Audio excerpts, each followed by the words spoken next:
got this thing last October for 1,500 bucks. I'd say that's a good deal, but it was a shell. Pretty rough condition, hasn't ran in 11 years, hadn't ran in 11 years at that point.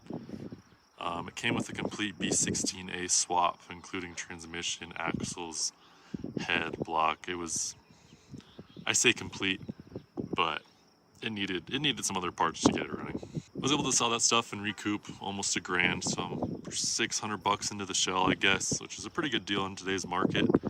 Went to the junkyard, got a decent condition D15, D7, relatively low miles. Put that in the same day. All worked out pretty well. I sold the B16 swap because I really want to do a turbo single cam someday, a Vitara. Make 300 to 400 horsepower. I think that would be really fun in one of these cars right now. Probably around 80 horsepower. The CRX was a little bit lighter than this, but it's still a really light car. It's not in perfect condition. It's got some body damage. Relatively minor, all things considered. It's a 33-year-old car at this point, 34-year-old car. Down here on the door, here by the handle, is not in great condition. The seat, as you can see, is pretty destroyed. The rest of the interior is pretty nice. It's got all the stock SI seats and stuff. Really good condition other than that. Roof paint is pretty bad too. Only rust on the car exists right here by the windshield, which I had replaced not too long ago with a brand new one. I got a Charge Speed replica front lip on here. I really like it. I think it's the best lip that you can get for one of these cars. I'm gonna get some PCL side skirts for this at some point, but that's down the road. This side's the worst, I'd say.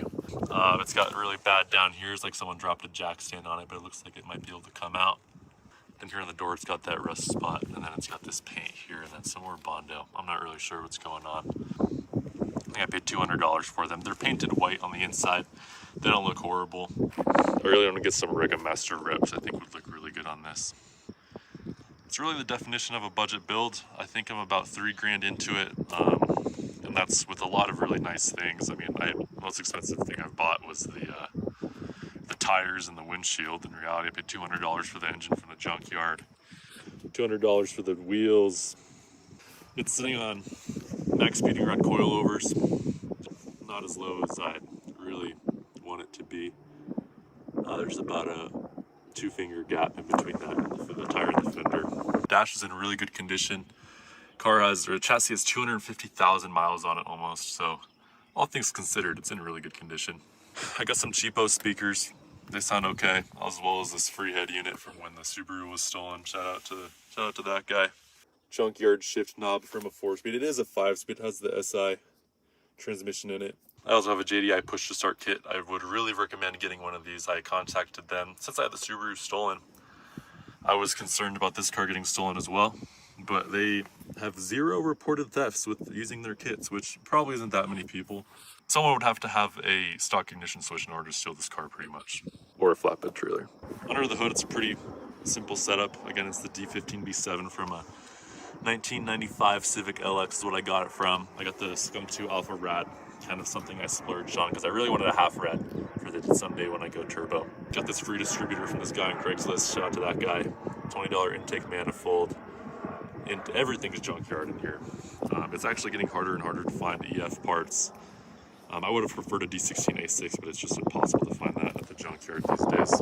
All things considered, I think it's pretty clean in here. Almost a 200,000 mile junkyard engine. Cleaned up pretty nice. Did brakes all the way around. Lines were kind of rusted. Had to clean them out when I got it because it's sitting for so long. You can see the top of the coilovers here. I have them almost all the way stiff. They ride pretty good. I'll probably do a video talking about them and how the different settings affect how they ride.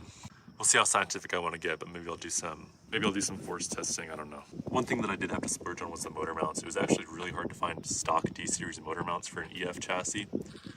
These are the innovative ones. They're pretty solid. It shakes the whole car. I had to put some additional mounting on the radiator because of how it rattled down there. Back to the definition of budget build here. I tinted the windows by myself with 15% Walmart tint. Turned out okay.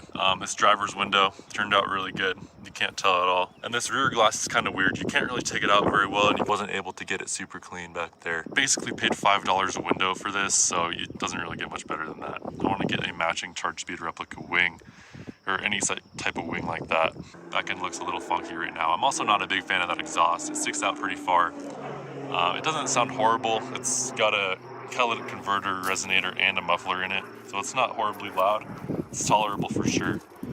It's one piece from the cat all the way back, which isn't very enticing.